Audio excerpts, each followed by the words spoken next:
कांग्रेस के लोग उस समय मुक्त व्यापार समझौतों पे हस्ताक्षर करने का प्रयास करते थे।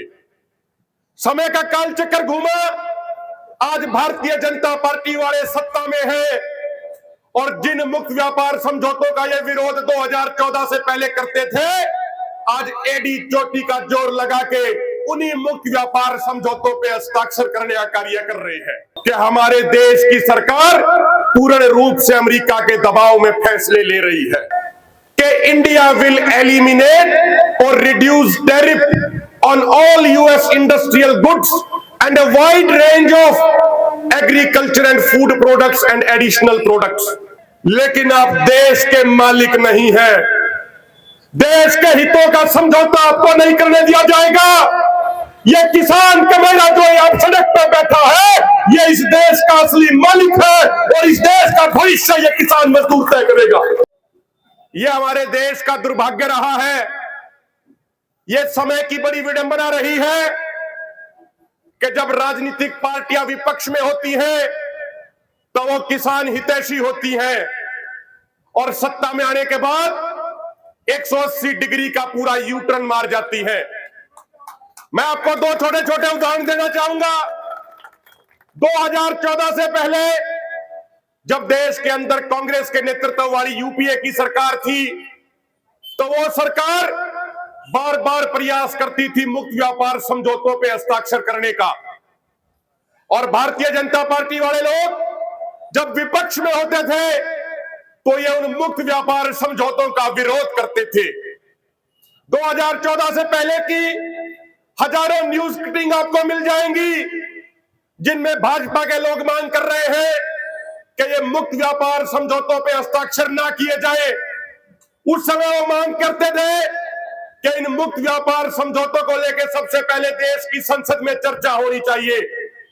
लेकिन कांग्रेस के लोग उस समय मुक्त व्यापार समझौतों पे हस्ताक्षर करने का प्रयास करते थे। समय का काल चक्कर घूमा, आज भारतीय जनता पार्टी वाले सत्ता में है और जिन मुक्त व्यापार समझौतों का यह विरोध 2014 से पहले करते थे, आज एडी चोटी का जोर लगा के उन्हीं मुक्त व्यापार समझौतों पे हस्ताक्षर करने का कार्य कर रहे हैं। मेरे किसान भाइयों, जो ये मुक्त व्यापार समझौता किया जा रहा है, जो इस मुक्त व्यापार समझौते के फ्रेमवर्क पे हस्ताक्षर कर दिए गए हैं, मैं कहना चाहता हूं कि हमारे देश की सरकार पूर्ण रूप से अमेरिका के दबाव में फैसले ले रही है। और मैं खाली कोई बयानबाजी नहीं करूंगा। उस फ्रेमवर्क के अंदर क्या लिखा गया है, भारत और अमेरिका की सरकारों ने जो साझा वक्तव्य जारी किया है, उस साझी स्टेटमेंट में क्या लिखा गया है वो मैं आपको हूबहू पढ़ के आपको सुनाना चाहता हूं, आपको बताना चाहता हूं। अंग्रेजी में उसके अंदर लिखा है कि इंडिया विल एलिमिनेट और reduce tariff on all US industrial goods and a wide range of agriculture and food products and additional products. Hindi में इसका अनुवाद करें तो उसके अंदर यह लिखा गया है कि भारत सरकार तैयार हो चुकी है, भारत सरकार अमेरिका से आने वाले सभी इंडस्ट्रियल गुड्स में से इंपोर्ट ड्यूटी खत्म कर देगी। भारत सरकार एक वाइड रेंज ऑफ यानी बहुत बड़े दायरे वाले कृषि और खाद्य पदार्थों से भी इंपोर्ट ड्यूटी खत्म करने को तैयार हो गई है।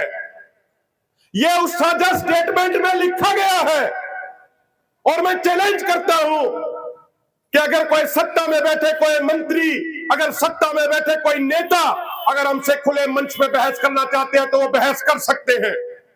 अगर एक भी शब्द हमने गलत बोला हो, अगर एक भी शब्द हमने झूठ बोला हो, तो जिस चौराहे पे आप बुलाएंगे उस चौराहे पे हमारे को तैयार है। जो सजा आप देना चाहो वो सजा लेने को तैयार है, लेकिन आप खुले मंच पे आके बहस कीजिए। यह उसके अंदर लिखा गया है साथियों। ये चंद शब्द नहीं है, बल्कि इन शब्दों के माध्यम से भारत के किसान कमेरे समाज की अस्मिता का, उसके मान सम्मान का सौदा किया गया है। मेरे किसान भाइयों, उसके अंदर क्लियर कट लिखा गया है कि लाल जवार अमेरिका से मंगवाई जाएगी, सोयाबीन का तेल बाहर से मंगवाया जाएगा, मक्का सीधे तो नहीं मंगवाया जाएगा, लेकिन मक्के से जो एनिमल फीड बनता है वो अमेरिका से मंगवाया जाएगा। ताजा फ्रूट बाहर से मंगवाए जाएंगे, सेब बाहर से मंगवाए जाएंगे, बादाम, अखरोट, काजू ये अमेरिका से मंगवाई जाएंगी। और उसके अंदर जो खतरनाक बात लिखी गई है वो ये लिखा गया है कि वाइड रेंज यानी बहुत बड़े दायरे के कृषि उत्पाद मंगवाए जाएंगे। मेरे किसान भाइयों, आप सोच के देखिए, आप इस दो शब्दों को वाइड रेंज को कैसे डिफाइन करोगे, इसका कैसे अर्थ निकालोगे? कल को वो इसके अंदर 50 पदार्थ शामिल कर सकते हैं और कहेंगे कि भाई हमने तो पहले ही बोल दिया था कि हम वाइड रेंज ऑफ प्रोडक्ट्स मंगवाएंगे, तो हमारे अनुसार तो वाइड रेंज के अंदर 50 प्रोडक्ट आते हैं। जो अमेरिका के व्हाइट हाउस ने जो फैक्ट शीट जारी करी, उस फैक्ट शीट के अंदर लिखा गया कि अमेरिका से दालें भी हमारे देश के अंदर मंगवाई जाएंगी।